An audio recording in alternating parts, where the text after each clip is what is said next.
guys, welcome to my channel. Thank you so much for coming back. For those of you who are new to my channel, I'd like to say welcome. My name is Mercy, and on this channel I talk about mostly nursing stuff, but I also try to share a little bit of my life with you guys. So today's video is actually going to be different from what you guys are used to. Today I decided to clean my house, so I just wanted to take you guys on that journey with me. I try to clean a little bit every day so I don't have to have this big day where I stop everything because I have to clean my house. So that is what I have found that helps me out. I live in a smaller space, so I feel like it's really key to keep that place clutter free and clean. And also it's really nice to come to a clean, decent house. So I just try to keep that thought in my head and keep my house clean. So I hope you guys enjoy it, and I'll see you guys in my next one. Okay guys, so the cleaning supplies that I'm going to use for this video is just going to be my Clorox bleach wipe, Febreze fabric softener, Windex, a pair of gloves, a roll of paper towel, and my duster. So I don't really need a lot. I just need these few things because, as I said, there's just a few daily touch-ups that I like to do. So that's what I'm going to start with. So this is what the living room is currently looking like. As you can see, the pillows in the chair are all disshuffled. The rug is all kicked out of the way because I don't like for people to walk on the rug when the floors are dirty. And so I'm just going to be tidying those few things up.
The bleach spray is perfect for countertop and sink areas just because it says it kills 99% of germs, and it really just leaves the place smelling nice and clean.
After I use the bleach spray, I always like to put on a candle just to take away the strong scent of the bleach.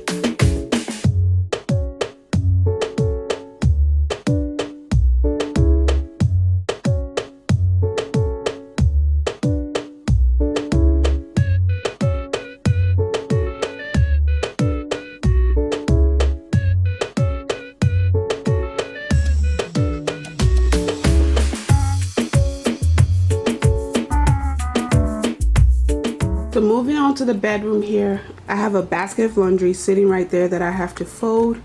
The bed is not made at all. I have blankets everywhere. On the floor here, I have some pillows there.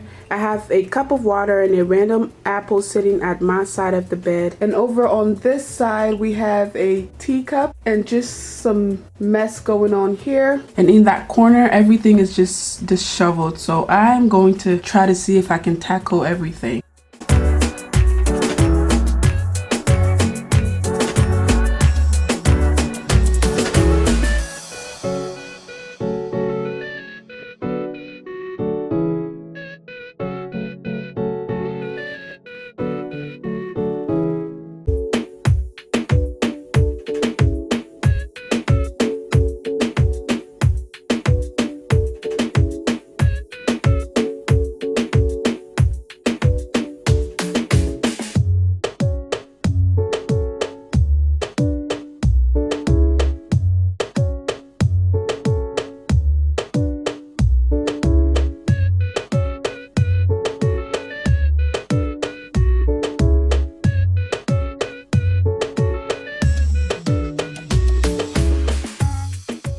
Okay guys, that's it for the video. I hope you guys enjoyed it. As I said before, this is my first time doing a clean with me video. Please go ahead and leave a comment down below and share with me some of your cleaning tips. And if you like the video, please give me a big thumbs up. Don't forget to subscribe to the channel, and I'll see you guys in my next one. Bye.